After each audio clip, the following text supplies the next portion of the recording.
आप लोगों की जो सीरीज चल रही है, जो सीरीज है आपकी idioms and phrases, idioms and phrases, उसका पार्ट 6। इसमें भी मैंने 10 ईडियम्स फ्रेजेस आप लोगों को कवर किए गए हैं आपके लिए। तो मैं आगे सिखा रहा हूं किस तरीके से। सबसे पहले आप लोग समझिए, ईडियम्स फ्रेजेस बहुत जल्दी याद होते हैं और उतनी ही जल्दी निकल जाते हैं, लेकिन मैं आप लोगों को ईडियम फ्रेजेस इस तरह बताना चाहता हूं जो आपके परमानेंट याद रह सके। किस तरीके से परमानेंट याद रह सके ये मैं बताना चाहता हूं। आप लोग देखिए, पहला इसमें जो 61 देखिए बेटा, कास्टल्स इन द एयर। ये देखो कैसे याद रख सकते से परमानेंट। कास्टल्स इन द एयर, इसका मतलब होता है विजनरी स्कीम। अब देखो, कास्टल्स मीन्स होता है किले। देखो अपने आप में जो किला, देखो ये किला बना है, और इन द एयर, एयर मन हवा में किले बनाना। अब देखो कितना अच्छी तरह याद हो सकता है। कास्टल मन होता है किला, मैंने यहां देखो चित्र बना दिया किला। तो इसका मतलब होता है विजनरी स्कीम, हवाई किले बनाना। जिस तरह से कहते हैं मुंगेरी मुंगेरी लाल के सपने देखना। आपने समझा है कि कोई चीज हम यथार्थ में न होके, हम कोई यथार्थ न करके केवल सपने में विजनरी स्कीम देखते हैं, उसे ही कहते हैं हवाई किले बनाना। तो याद हो जाए, कास्टल्स मन होते किले। क्या होते हैं? किले। अब आपको याद हो जाएगा। आ जाइए 62, कैरी ले जाना कोल, कोल माने कोयले को, टू न्यू कास्टर। देखिए यहां पर ये वर्ड होता है कासल। क्या पढ़ेंगे इसे? कासल। इसको भी हम पढ़ेंगे कासल, ठीक है।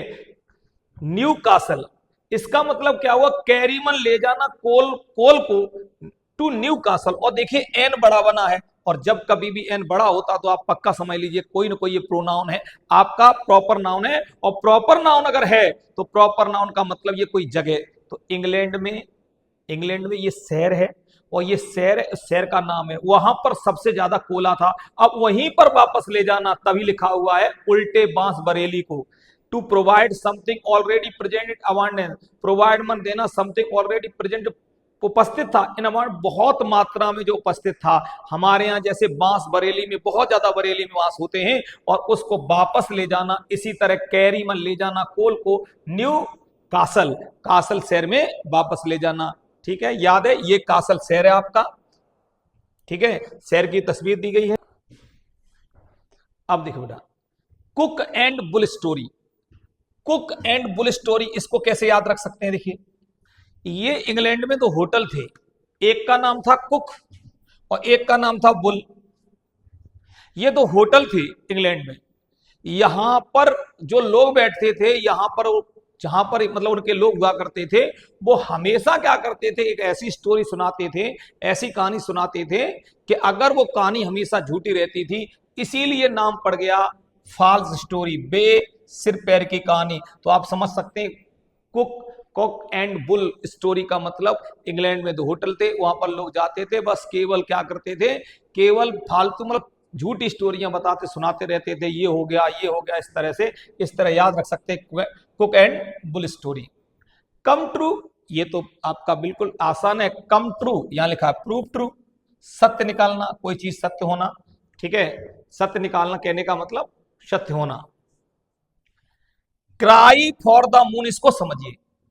क्राई मन चिल्लाना, फॉर द मून,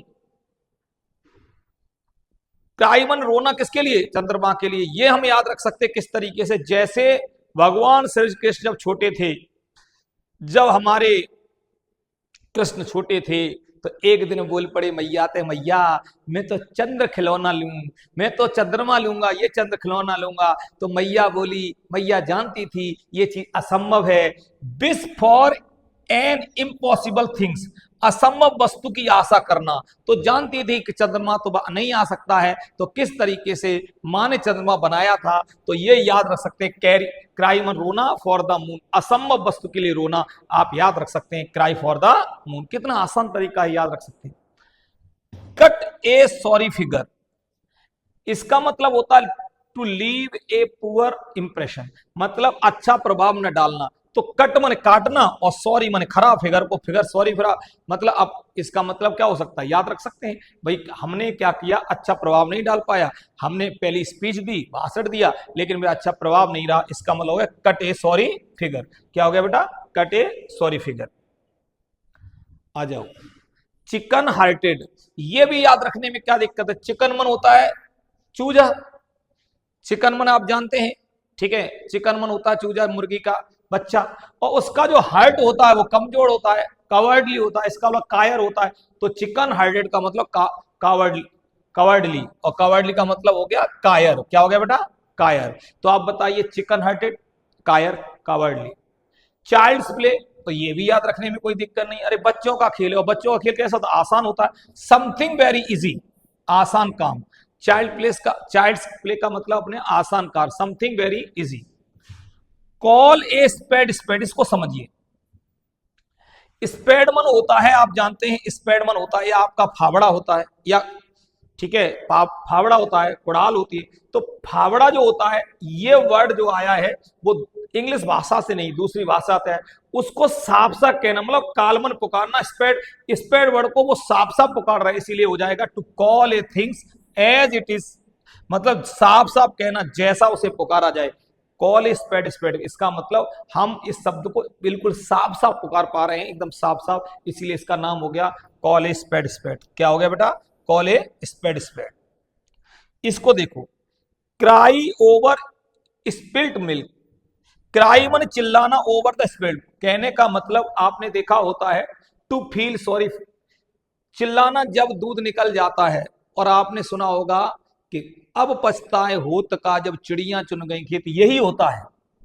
क्राई मने चिल्लाना, ओवर स्पिल्ट जब दूध उबल के बाहर, स्पिल्ट में निकल के जब बाहर निकल जाए, अब चिल्लाना दूध निकल गया, दूध निकल, अब क्या है, अब पछताना क्या होता है, व्यर्थ पछताना, टू फील सॉरी, महसूस करना, फॉर द पास्ट, मतलब हम लोग पुरानी चीजों को, तो इसका मतलब हुआ कि याद रखने वाली, क्राई ओवर द स्पिल्ट का मतलब हो गया अब पछताए होत का जब चिड़ियां चुन गई खेत, तो इसको क्या बोलेंगे, क्राई ओवर स्पिल्ट मिल्क।